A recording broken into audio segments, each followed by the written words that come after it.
So I want to travel back with you guys in time a little bit. Actually, a long ways back for me.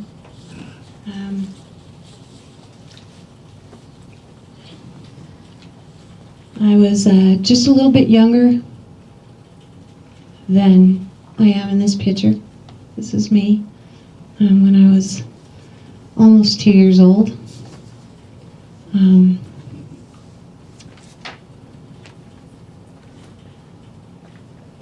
And I want you to just close your eyes with me for a moment, if you will. So I'm traveling back in time to when I was that age, and I'm in a warm, safe bubble. For some reason it feels like a red bubble, probably because that's very womb-like, and it wasn't that long since entered the world through my mother's womb. And so I'm in this safe, loving bubble where everything in my world feels safe, where I feel protected, where I feel only love. And then all of a sudden, something starts pushing on that bubble. And it's very, very uncomfortable, and I feel incredible fear and pain, and a deep, deep anger wells up in me. So the red takes on a different meaning. And now this beautiful, safe bubble that was just love has become tainted. And it's kind of like a slimy color, like the kind of nail polish you would never want to wear. Kind of that, I don't know, just no color at all. And that's how it feels, like dirty slime. And you can open your eyes. So I remembered that about 1.5 years ago when I was at the women's spa in a very safe place, in a deeply, deeply relaxed state. I had this visceral memory of the sexual abuse that happened to me at age 1.5. That trauma has influenced my whole life. And I have been walking a healing path for a long, long time.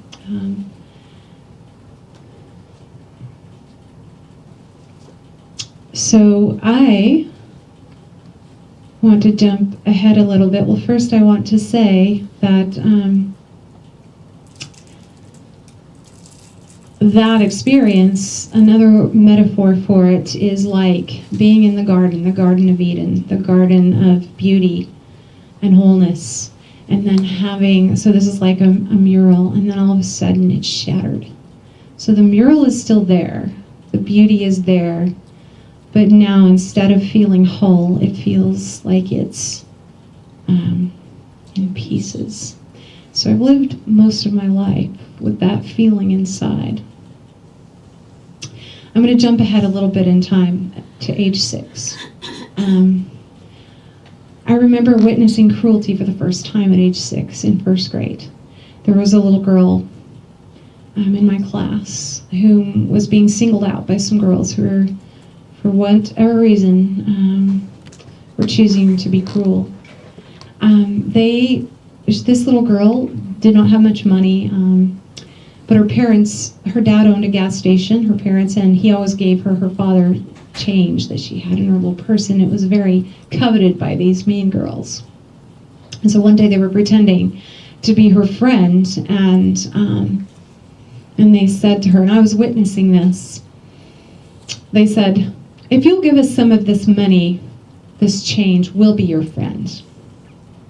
And I knew that they did not mean that. And I witnessed this classmate of mine in a desperate attempt. She was very lonely. She had no friends at school. Give away some of her money in an attempt to win friends, but they were false friends.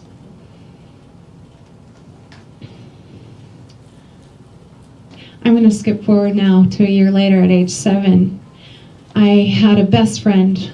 We were, when you're little, your friend is the love of your life. At least it was for me. She was the love of my life. She was my everything.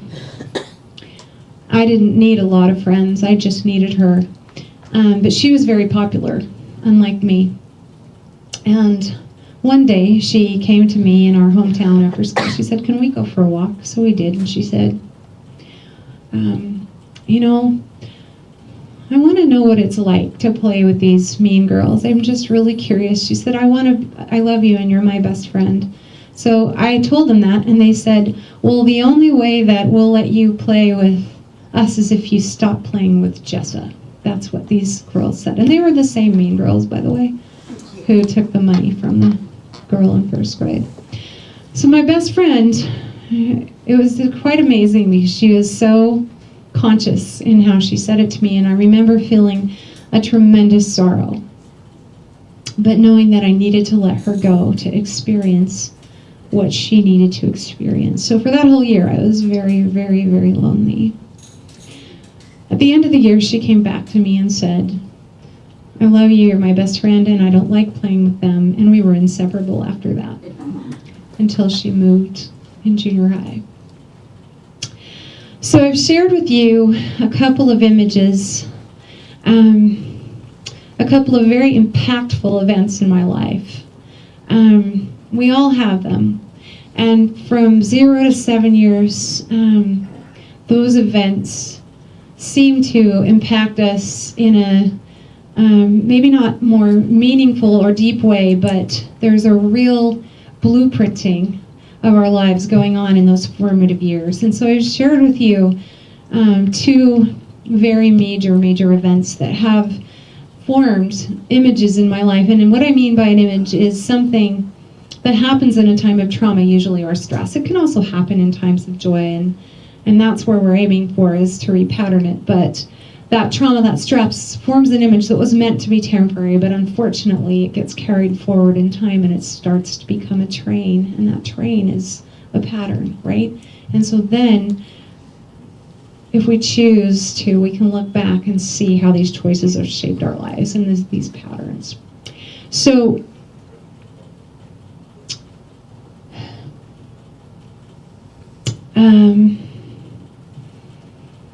there's so much and I have so little time. So I'm just relying on Spirit here to decide what to share. I have my outline, but I'll share the 4 main images that I have learned about myself, that I've carried with me, that came from these traumas. So the first one is, when I'm in my tainted bubble, nothing is possible. I have struggled with deep self-doubt most of my life. Second one, when something goes wrong, it's my fault.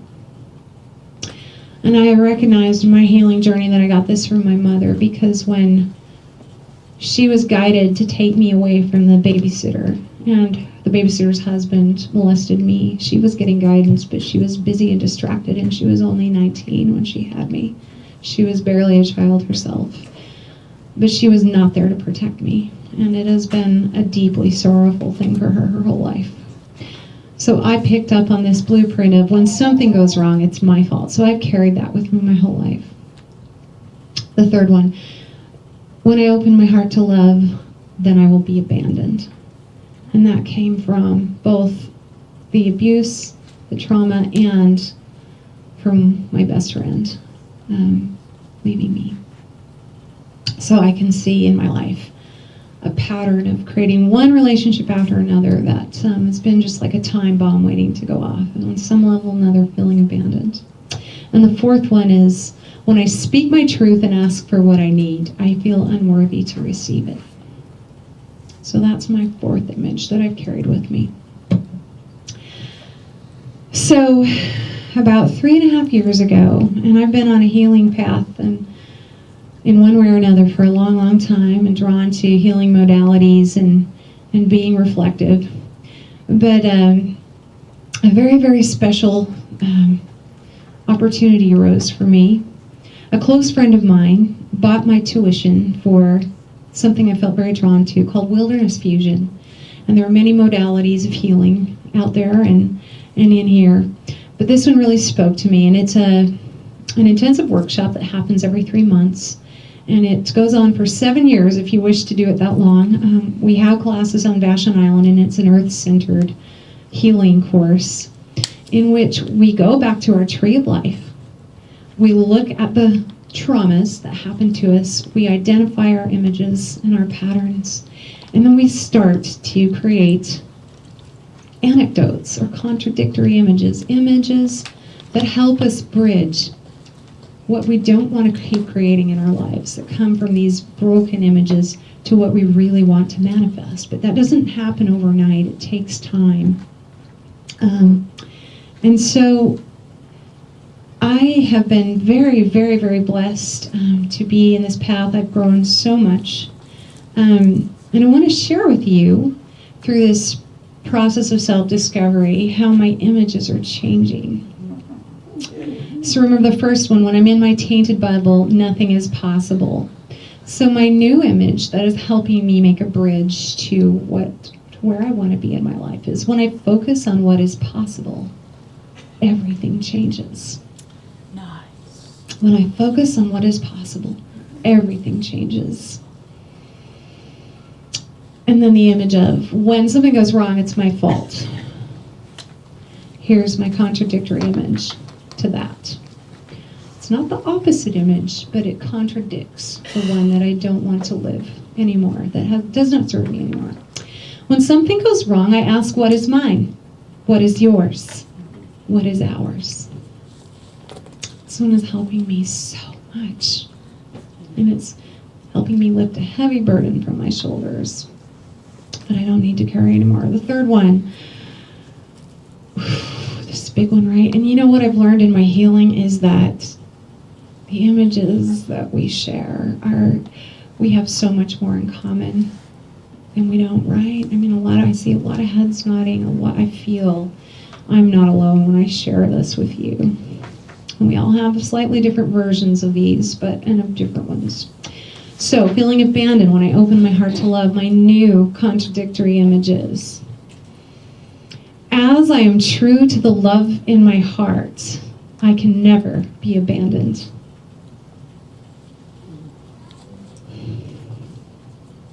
As I am true to the love in my heart, I can never be abandoned. And you know how awesome it is for me to be able to share this with you and know that I mean it. I know that I know it. I'm starting to know it. I'm also noticing that I'm choosing clients and friends and romantic partners who respect me and treat me with kindness and compassion. And then the fourth one, which is the contradictory image for when I speak my truth and I ask for what I need, I feel unworthy to receive it. Now I want to share something with you that is quite recent before I share the contradictory image. This one has been a very deeply buried one. When my sacred space was violated at such an early age, and it doesn't matter what age that happens, it is a violation, and it is very, very, very painful. When those sacred boundaries were shattered, my sense of self, which hadn't even begun to form yet, was shattered. So when I am then feeling like what someone else wanted was the only thing that mattered, that was the feeling that was communicated to me from that very ill, very sick person who was, I'm sure, broken and shattered himself. So that's a huge one for me. And about a year ago, only a few months ago, so while I'm immersed in this healing work, I received guidance from a very intuitive place from my dreams. I actually had a dream that I was walking along a path, just like I do. I love hiking, and all of a sudden, there's this avalanche path, and like I do, I was about to just climb up the avalanche, because I do that all the time, right? I hike in the backcountry. And a voice in my dream said, well, you can go that way, but it's very unstable, and be prepared for an element. It's going to happen if you go that way. And I was like, well, maybe I don't want to go that way. Okay, no, I don't want to go that way. So in my dream, I decided to go another way. Well, that very morning, I woke up, and my friend, who does angel readings for people, she's highly intuitive and very accurate and very heart-centered, sent me a text and said, check your email. I had an insight for you and a vision. It's like, okay. So I go to my email, and she said, the angel shared with me an insight. The insight is, that part of you that has a hard time asking for what you want? Well, it's also the part of you that has a block when you sing. It's where you hold back. And she said, the vision is very, very hard for me to share with you, but she said, I need to do it. And she said that she was shown a vision of me in the hospital with throat cancer. And I made it through the cancer, and had loved ones and friends to support me, but I lost most of my ability to sing. I could still speak, but not really sing anymore. And that I would still have success in my chosen field of writing for film and stuff. But anyway, it was, talk about a love bomb being dropped. And I pondered with this, I struggled with this, and I finally came to the realization that it was a warning that I needed to make a U-turn, that I was heading, like in my dream, for a place that I'd really rather not go, and that I feel that I have a choice about. So I decided to heed the guidance that I had been getting. I've had gut issues, problems with my digestive system for a long time, and was starting to have some signs of inflammation in my throat. So I went to the doctor, got it checked out, and sure enough, there was inflammation in my throat, but not a tumor, not cancer, not yet. So about 6 weeks ago, I made a commitment, actually at the very end of November, to do whatever it takes to totally heal my body, mind, and spirit. I started a diet that is helping my gut heal and reducing the inflammation dramatically, thereby reducing inflammation in my throat. And I'm learning. And here's my contradictory image for when I speak my truth and ask for what I need, I feel unworthy to receive it. That goes along with the inflammation in my throat. I am deserving and worthy of all the good my heart desires. I am deserving and worthy of all the good my heart desires. And I am starting to realize that and know that and live that. And as I am, my voice is opening up, and I'm becoming more and more fearless.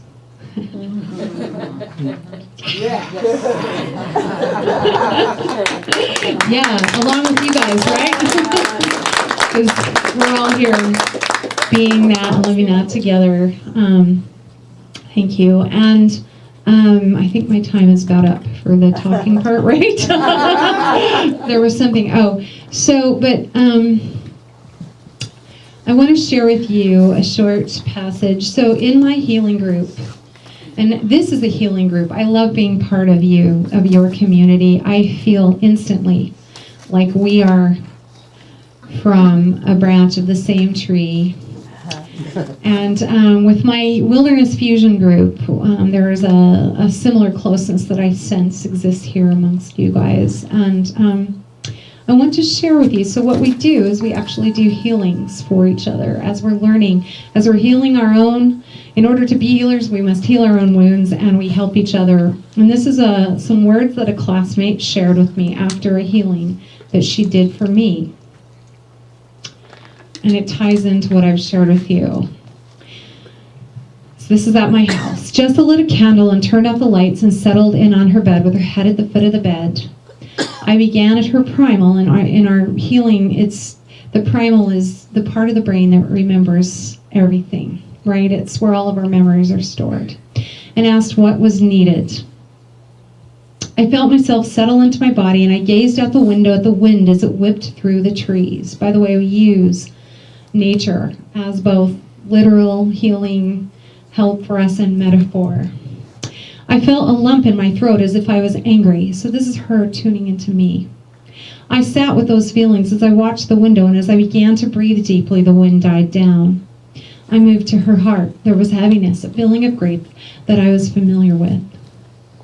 As I connected to her heart and my own, I noticed that there was a reflection of the flame from the candle that could be seen in the window.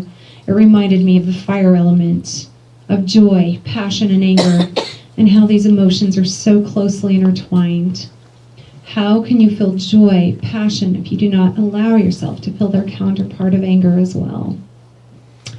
At the same time, I saw the color yellow. There was a yellow curtain on my window, and felt a sense of joy, of freedom. I noticed that if I moved to the left side of her body, and then she was seeing that same curtain as a metaphor in my body, I could no longer see the reflection in the glass as it was hidden behind a sheer yellow curtain. I found the same sheer yellow curtain energetically draped over the left side of Jess's heart space. I moved it to the side, and sure enough, there was the flame of anger hidden by the cloth.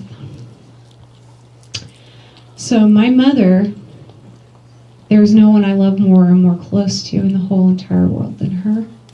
And this is a picture of her about 15 years ago when we were backpacking together in one of our favorite places to be together, a remote canyon called Dark Canyon in southern Utah. And at that time, we were down in the canyon all by ourselves. And there's a beautiful river that in the spring flows through the canyon. And we were so overjoyed to find it in this waterfall that was flowing. And when we got to the waterfall, my mother stood under the waterfall. And I witnessed her. She just started to sob. And she let out all of this grief, and it was wordless. And I didn't understand at that time what the grief was about. But I could feel it. And so I gave my mother space for her grieving and floated on my back down the canyon. What my healing has helped me realize, and it was triggered by this healing by my friend, and my mother actually said to me a couple of years ago when all of this was coming out, "You need to let me own my own mistakes. I failed to protect you. It is not your fault. It was my fault. I know you love me, but it is my fault, and I did betray my love for you, and you need to let me own that." I am still working on that one. This April, I am going to go to the same canyon where my mom and I have gone for over 15 years. I'm going to do a 10-day pilgrimage in this canyon. And I have seen a vision of the near future. I'm going to go back to that same waterfall. And I'm going to stand under it. And I'm going to let all that grief go, just like my mom did. And my mom's going to come at the very tail end of this trip and meet me down in the canyon. And we're going to ascend together. So,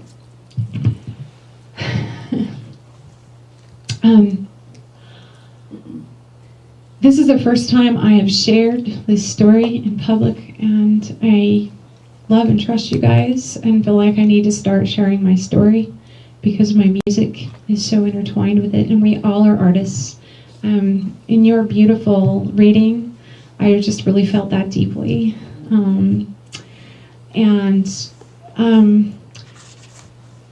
Sandy, will you come up here for a second? Because I want to demonstrate how she hugged me this morning. Because there's like one more quote I want to leave you with. But it's that cradle rocking hug, and I said, I will come here just for this.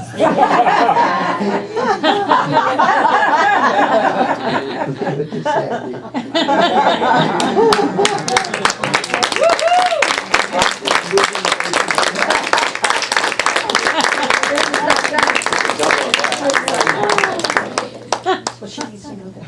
She doesn't know that. Very nurturing.